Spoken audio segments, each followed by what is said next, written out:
Travelers to the deserts of western Orlais may stumble across a strange sight, the ruins of a dwarven settlement built above the ground instead of below it.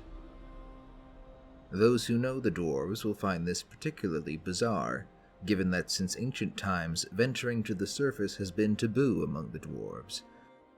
Discovered only recently, this is the only known dwarven settlement built above the ground, its story told only by the carvings left behind by the dwarves who lived there. At least 100 years before the First Blight laid low the dwarven empire of old, there lived Paragon Farel, said to be the greatest shaper of runes to ever live. The histories of Orzammar say he died when two noble houses used his work to build weapons of fantastic power and destroyed each other with them in a war along with the Paragon's home. Whether by mistake or deliberate deception, the records are wrong.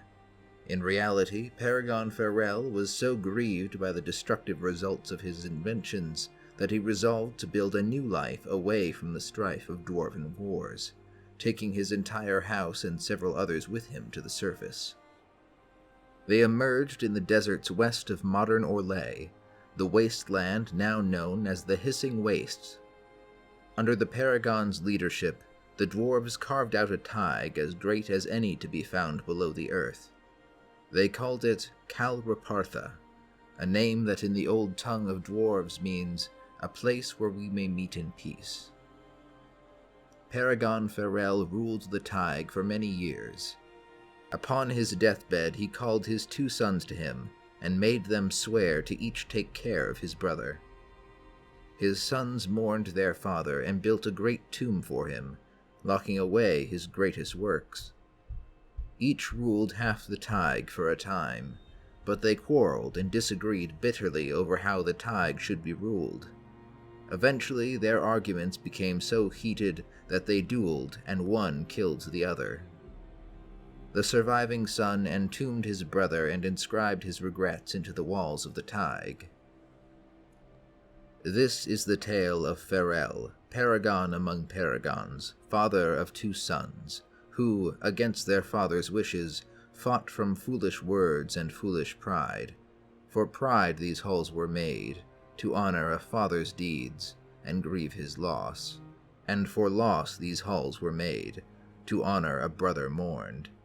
A father taken by time, a brother dead by my own hand. With this work behold my grief, in stone and shifting sand. It is unclear what happened to the dwarves of Repartha after this, but the thaig was abandoned at some point, and remained that way until a Tevinter cult called the Venatori arrived to attempt to retrieve Paragon Farel's work for their own ends in 941 Dragon, only to be thwarted by the efforts of the Inquisition.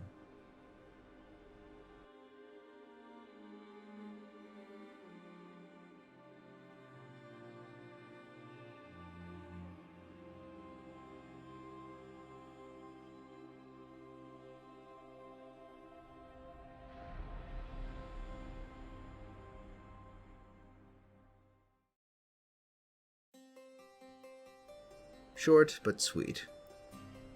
I think Repartha is honestly one of the more interesting location stories we got in Dragon Age Inquisition. That's all for now. Have a nice day.